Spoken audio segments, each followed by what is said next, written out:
When people attend a class or attend something, you attend from your own personal perspective. And when you attend from your own which by right you should, because you're coming here to get information that's of benefit to you.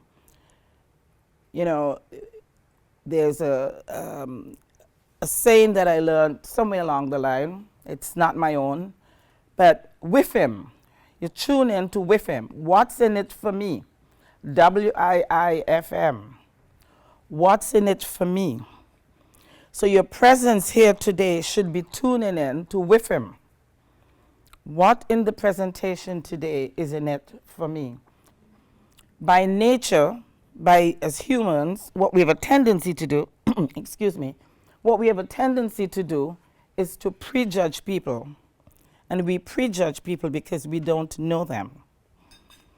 And so we assign a certain degree of judgment and fear to others because we haven't taken the time to know them.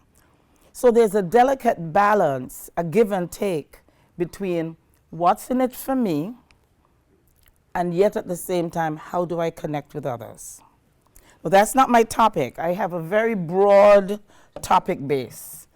My topic today is going to be about nutrition, exercise, and dance.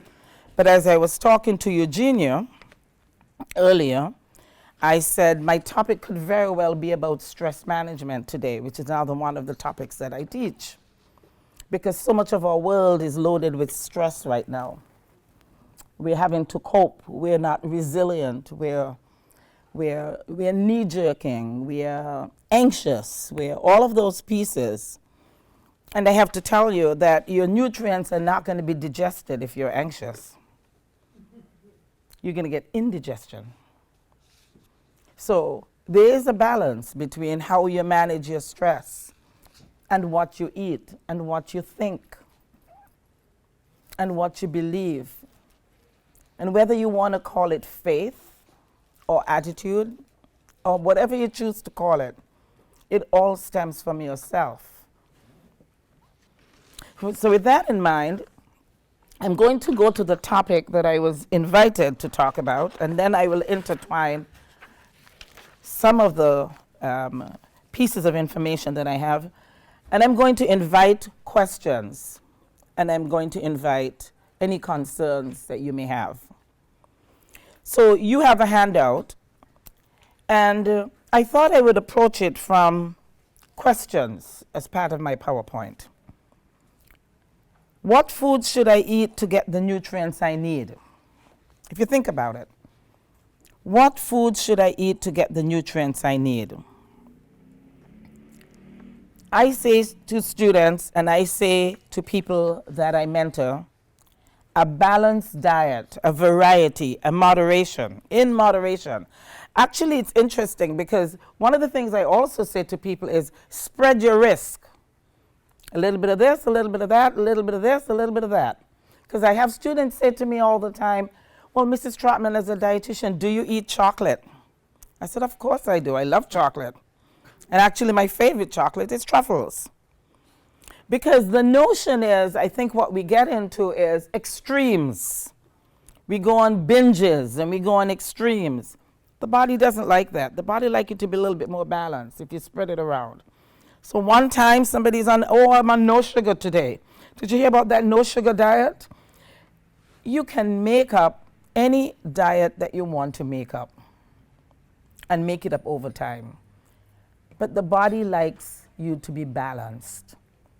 You know, as I'm entering this whole conversation about nutrients that you need, I have to tell a quick story about my mechanic, my car mechanic, the gentleman that fixes my car.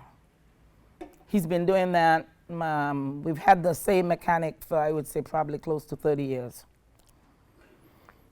And about 20-some years ago, I went to his shop, and we were just kind of was waiting for him to fix something on the car. You know, of course, we'd have many different cars over the 20-some years. But he was always the one that if anything went wrong, I'd rather take it to him and then take it to the dealer. Or what I would do is I would take it to him and ask him to assess it, so that when to the dealer, I knew what I was talking about. And he always would educate me. And one day we had a very interesting conversation where he described the inner workings of the car to the inner workings of the body, and I got it. Because I have to tell you, I drove my car, but I was not very respectful of driving my car. Anybody know what I'm talking about? Ran out of gas, didn't check to see if they have oil, and then I made these excuses that, oh, I'm a female, so I didn't know how to take care of that. You know, he cut that out right away. I recognized that if you don't take care of the car, it will stop. It will just quit running. And then when I went through the process, I said it's the same thing with our bodies. You don't pour oil down your bodies and pour sugar down your bodies and pour alcohol down your bodies and it's okay. I mean, think about it. If we decided to pour some alcohol down the car, it's not going to run. But look at what we do to our bodies. Look at the stuff that we put in our bodies, and we're okay with it. Anyway, that's aside. The next slide. Essential nutrients and recommended nutrient intakes. I wanted to mention to you that when we take a look at what nutrients we're eating, this isn't meant to intimidate you. A portion of this is what I may talk about in the beginning nutrition class.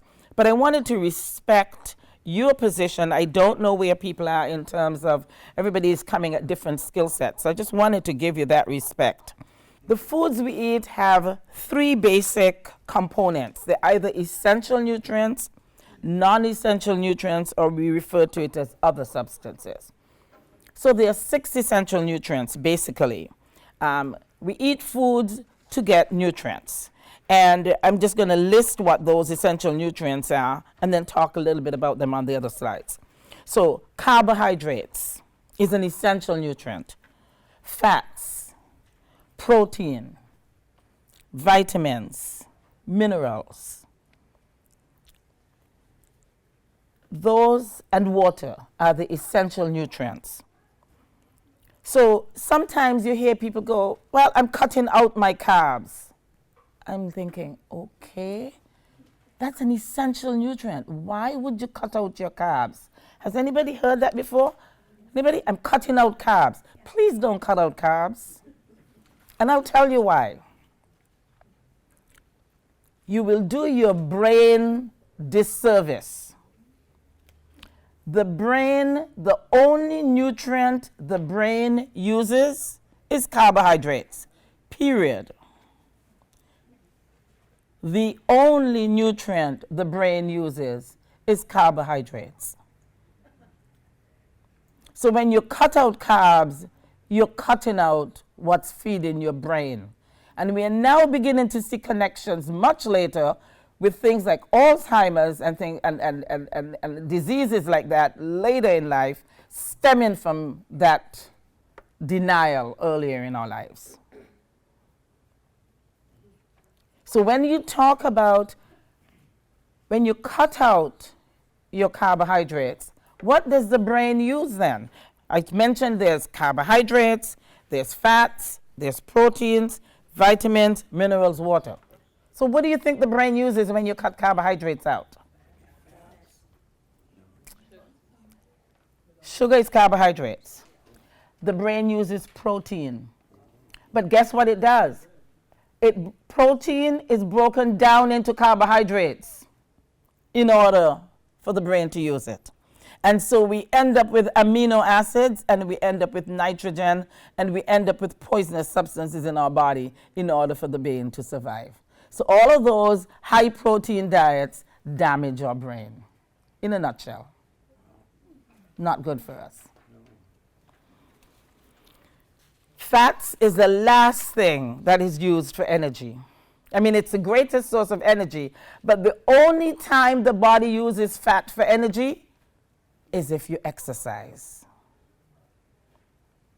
So if you do not exercise, the body will not use fat for energy. Fascinating, isn't it? So it doesn't just melt away. You have to burn it away. Additional information on essential nutrients, they cannot produce in adequate amounts in the body, so they must be consumed in your diet. You have to eat foods. That's why they're essential. That's the definition of essential. Some of our foods contain all of the classes of nutrients, like a slice of bread, quite frankly. A slice of bread has carbohydrates, and particularly whole grain bread. It has fats, it has protein, it has everything in it. So I have never understood why we have uneducated the public so badly. I have never understood that. As a dietitian, and I've been a practicing dietitian for a very long time, I say to people, dietitians get no respect.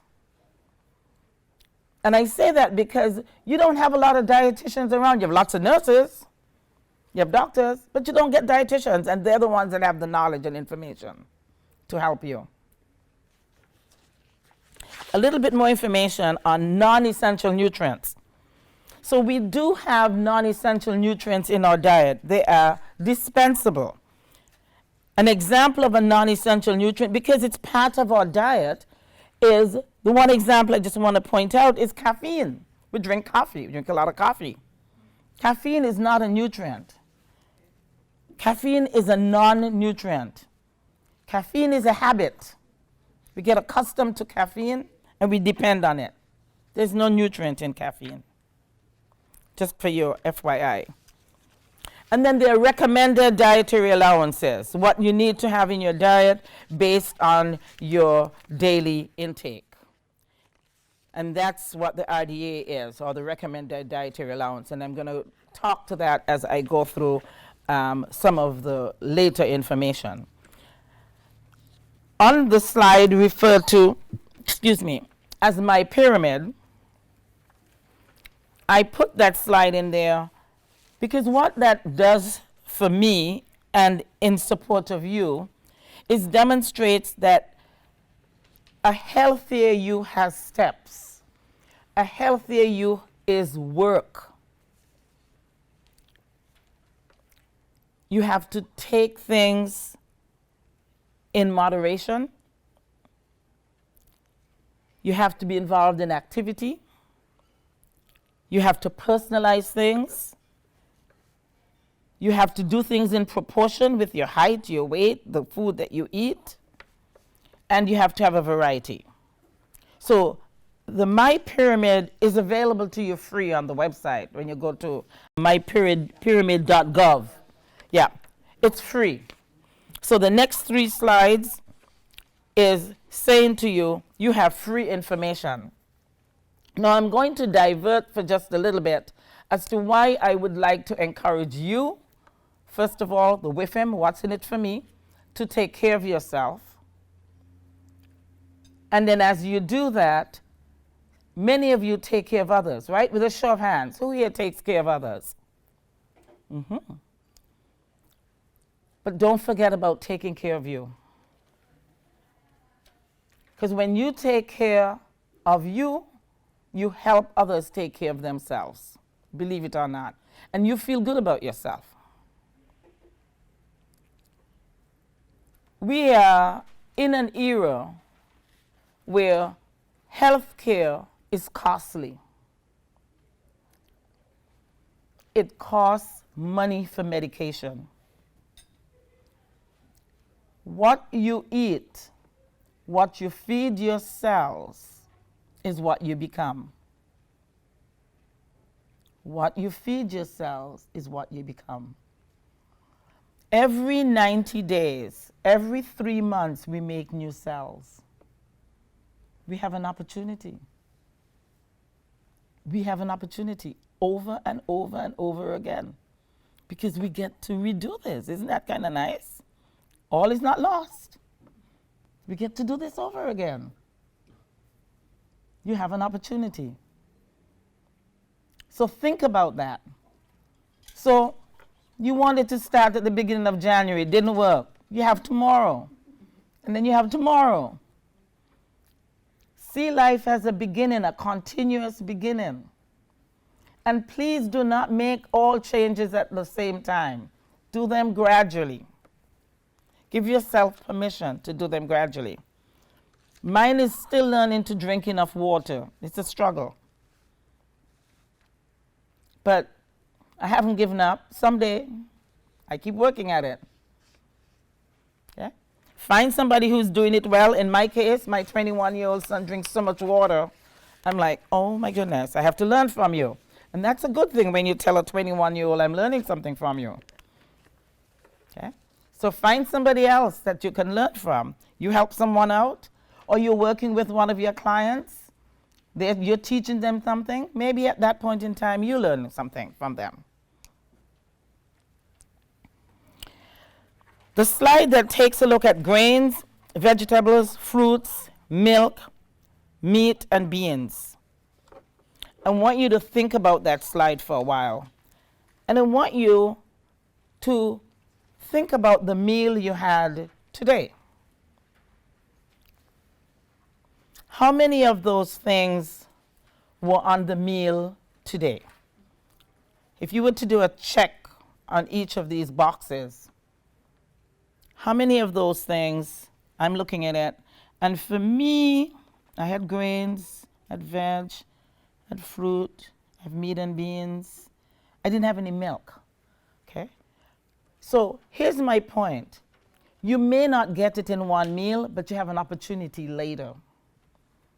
And maybe milk is something that you are not either comfortable with, or your body is not comfortable with it.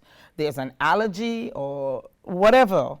So you think to yourself, if I don't get milk, what can I choose? There's so many options now. There is almond milk and soy milk, many, many options that you have available to you. So think of making sure that if you're looking for a meal, what are the components of that meal? This is a quick and easy guide for you. To just look and go, yep, I had all of this, yep, I had this, yes, I had this, yes, I did. A lot of kids don't eat vegetables because they prefer fruit. Okay, so I used to work for WIC way in the day, a long time ago when I first came out as a dietitian. WIC is Women, Infant, and Children. And one of the things that we say in infant nutrition to parents is introduce vegetables before you introduce fruit. Many parents do not follow that rule. So sometimes you struggle with purchasing of the vegetables. I have to invite you to where I go to in the summertime. Every weekend, I hang out at farmers market. It is so much fun.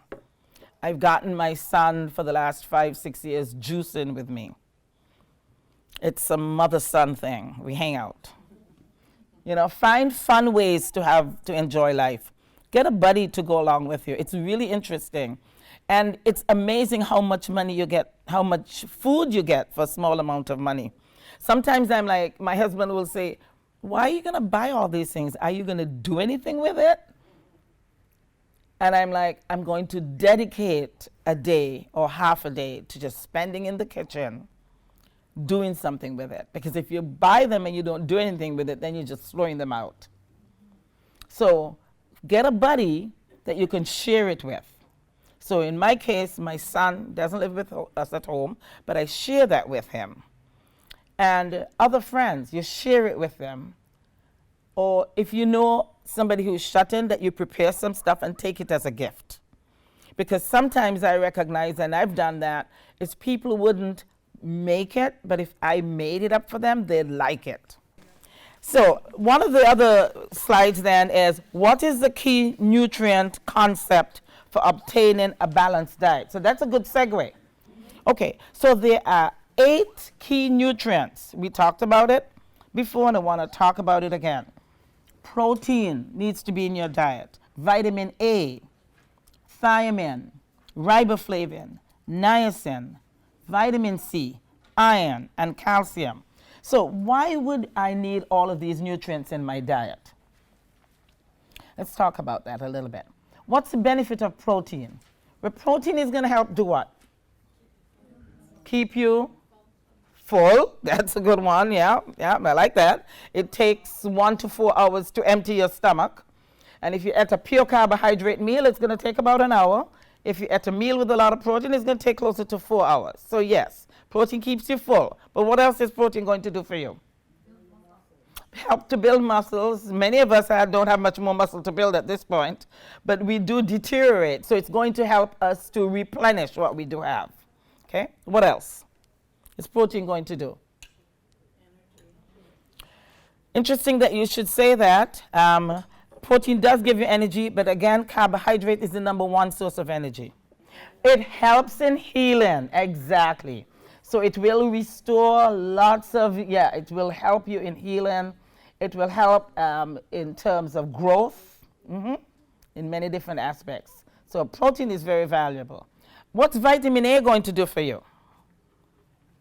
And we know where foods are from protein, right? We know protein foods, yes, we good? Fish and chicken and, okay, excellent. And what about if somebody's a vegetarian, where are they going to get their protein? Beans and cheese, excellent. All right, how about vitamin A? How are we doing on vitamin A? What's vitamin A going to do for us? Vitamin A can be eyes, carotene for the eyes, carrot. What else is vitamin A going to do for you? If you're a youngster, if anybody has young children, they want to get tall, give them lots of vitamin A. Vitamin A helps to replenish that bone structure over and over and over and over and over again. Yes? Vitamin A is found in just about every food. So it's found in meats, it's found in oils, it's found in yellow, anything yellow, squash, carrots, it's found in greens, your broccoli. So it's very widespread. So if you eat a variety of foods, you're bound to get your vitamin A. Eggs, lots of yellow. This season is great for vitamin A with all the squash that we have. Mango, cantaloupe. Okay. Thiamine. Thiamine, riboflavin, and niacin are known to be what's referred to as the B vitamins. Have you ever heard of the B vitamins? Okay, those are your B vitamins. And those vitamins help with energy. Remember, vitamins do not have calories. What the vitamins do is they help the calories be more accessible to you. So they help the energy be more accessible to you.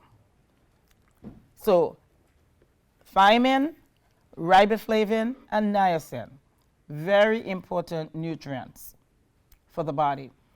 All important in providing the body with energy, making the energy from the energy nutrients more available to you. What about vitamin C?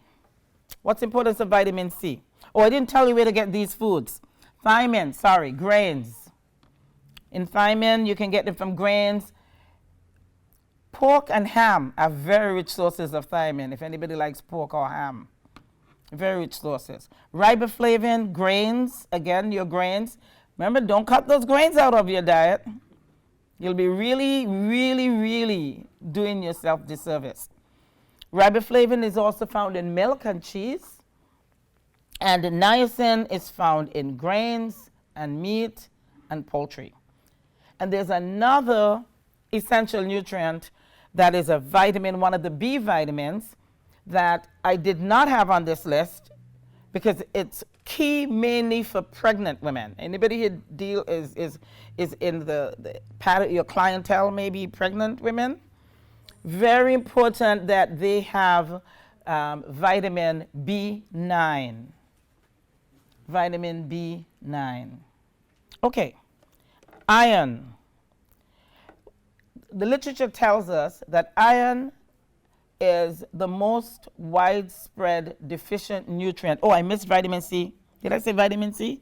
Okay, I need to back up to vitamin C. Vitamin C. What is vitamin C good for? Immune system. We have a cold, vitamin C.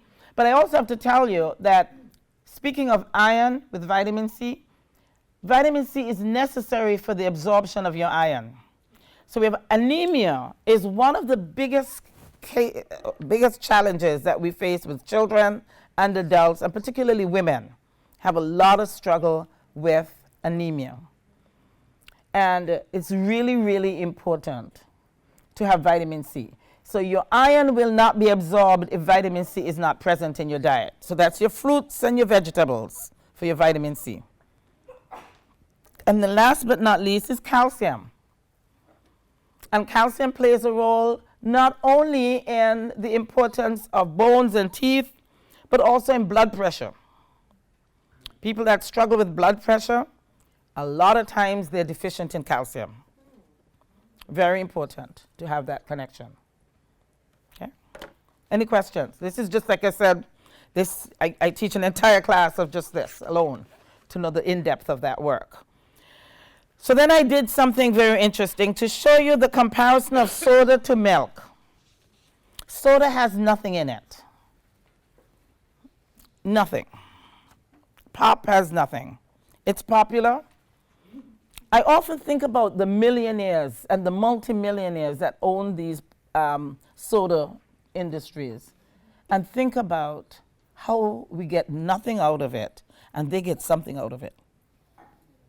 They get nothing, we get nothing, they get something.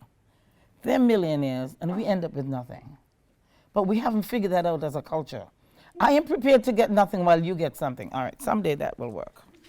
But that's a culture that we have to figure out as a culture. What is valuable to us? And how comfortable am I having somebody be a millionaire and a billionaire and I get nothing out of it? Well, that's just soda. There's other things. Like the next page, sugar. Sugar comes in all forms. And we have many names for sugar. We love sugar. It's addictive, let's face it. Sugar is very addictive. You know, I used to do a presentation a long time ago where I would say that what we did was we even called people by sweet names. If you think of the sweet names that we use for people, for our children, and how we force sugar on children. I was telling Eugenia that I was on a plane last weekend, and this little baby, 11 months old, was crying. And the mother, to prevent the baby from crying, the 7-year-old daughter was in the middle. I was at the window, and the mother and the baby, 11 months old, was at the end. And to prevent the daughter from crying, the baby daughter from crying, she kept stuffing candy in her mouth. I kept thinking to myself, this poor 11-month-old, when she gets older, is going to recognize, when I have some pain, let me just get some candy and stuff it in my mouth. That behavior is going to continue. I was this far from saying something, and I thought, it's none of your business. But I could just feel the pain that this little child will have much later. Very interesting. We do that thinking that it's a good thing. Because we know that when we eat something sweet, we feel good. And so we pass that behavior on to others, consciously or unconsciously. It was done to us, and we pass it on to others. And it's a hard habit to break. In my practice, for years I was a diabetic dietitian. And I can't tell you how many patients I would talk to. This one patient comes to mind so clearly when I would talk to him about the sweets he would eat and the alcohol he would drink. And I would say to him, if you keep this up, you're going to have an amputation. Your leg's going to be amputated. He didn't pay any attention to me. Of course he got an amputation. And on and on and on. Many of us know somebody who's a diabetic in our family, or know a neighbor or someone who's diabetic. It's not a very easy thing to do. It's not easy to be a diabetic. And I know that from my practice. And it's very, very hard. And we get denied the one thing that we love is the sweet. So prevention is better. Now, you may say to me, do you use sugar? And I'm going to say to you, of course I do. And I'm going to also say, I do it in moderation. And that's learned behavior. Because I too was also had a story. The reason I could empathize with that baby's pain is because I had my own personal story as a child. When my father died, and I would cry and cry and cry and cry, they fed me ice cream. And I became so addicted to ice cream, including, as I told you, Junior, there was a point in my life that because of eating ice cream and stress, I ate so much ice cream that I swore I would own an ice cream store. That's how addicted I was. I've lived in Minnesota for a long time. My GPS, and this was before GPS's time, knew every ice cream location that there was. And when I decided I was going to stop eating ice cream, and my ice cream of choice at that time was butter brickle. When I decided I would stop eating ice cream, I would then eat out my husband's ice cream, which was butter pecan, which I didn't like at the time, but I got to like it because I didn't bring my butter brickle at home, and I would eat his ice cream. And then just so he didn't find out that I was eating his ice cream, I would go to the store and buy back the ice cream and eat it to the point that he didn't know that I had, so he didn't figure this out. The moral of that story is that you can fool some people some of the time, but you couldn't fool your body. And I could not fool my body. So what do you think happened to me? I gained a lot of weight. And there was a point in time that I weighed, I would say, close to 200 pounds more than I weigh today. And had to make a decision that I would never be fat again, because I knew better. And I remember coming home to my husband and saying, I can't be a dietitian anymore. I got to give up this career. Because I can't go and talk to patients and look like a perfect square. It's not going to work. Trust me, I have a lot of jokes on myself. I had to really come to grips with reality that this is not an easy thing to do. So for people like myself who have been trained, my master's in dietetics came from Howard University and from the University of Michigan in Ann Arbor. Not just the training, knowledge is one thing, but the practice is a very difficult thing. And I remember my husband saying to me, well, why don't you practice what they taught you in school and see if it works? And it works. Everything they taught me works. And people have said to me, why don't you start a business to teach people to do this? And I said, because people really don't want to do it. It's too hard. It is too hard. People don't want to do it. I said, if I started a business and people came to me privately and said, would you work with me privately, I would consider it. But to put a business out there to say to people, this is what you need to do, well, they will not do it. You know that. And that's one of the things that got me out of private practice and out of the practice of dietetics. And teaching is different. So healthy eating, to move on to the next slide. Healthy eating, some people say it's costly. I say it takes effort. It's not costly, it takes effort. So energy-dense foods are high in sugar and fat. The cost is the calories. Fruits and vegetables may cost about the same or just a little bit. The work is up to us. And you know what? You can take that same money and blow it in a movie or in something else. How valuable is your body is what I used to say to patients and to people that I work with and to students. I'm going to move on to the other slide and move a little bit quicker. Healthy dietary guidelines. Why do we want to eat healthy? That's really basically what the rest of these slides are saying. So a lot of these slides I have for your benefit, and I might skip a couple of them. So let's talk a little bit about why we should eat healthy. Why do you want to eat healthy? Or why do you want to work with your clients to eat healthy? Patti LaBelle's story comes to mind for me. Because one of the things that she said, her family was diabetic, and all the women in her family died by age 50. And she made a decision that was not going to happen to her. So what is that quick message? the basis and underlying reason for the developing healthy dietary habits is what? Your choice. And for you, with him, what's in it for me? Everybody? With him, what's in it for me? Exactly. Now, the remainder of the slides, which says prudent recommendations, was not for me to lecture on. It's basically for me to say to you, these are recommendations for you that goes along with the story that I told earlier. So these are prudent recommendations, and it goes on and on and on and on and on and on.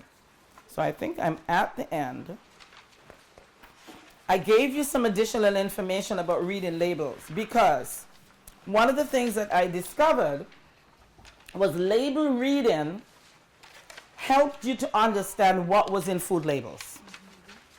If you feel you have to be a scientist to understand the label or it's too long to read, don't buy it.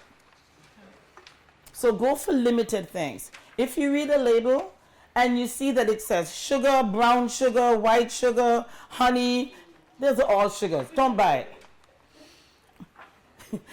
It means that the majority of that product is sugar. The first 6 ingredients are the most important. And if ingredient number 4, 5, 6, 7, 8, sugar, watch for that. Because you have choices. Read your label. If you have young children like I did, start very early by teaching your children how to read labels. My son did not like to read, but he had a lot of fun coming to the grocery store with me. He started to read labels. Now he catches me. Mom, did you read this label? Did you notice that it's outdated? Oh, shoot, it caught me. Learn to read labels. Have fun with label reading. If you're working with a client and you're looking for something exciting to do, and the client is in a position to do that, get them engaged in some of that. Okay? So that brings me to a couple of the things that's in your package that's really over and beyond, because I'm an over and beyond kind of person.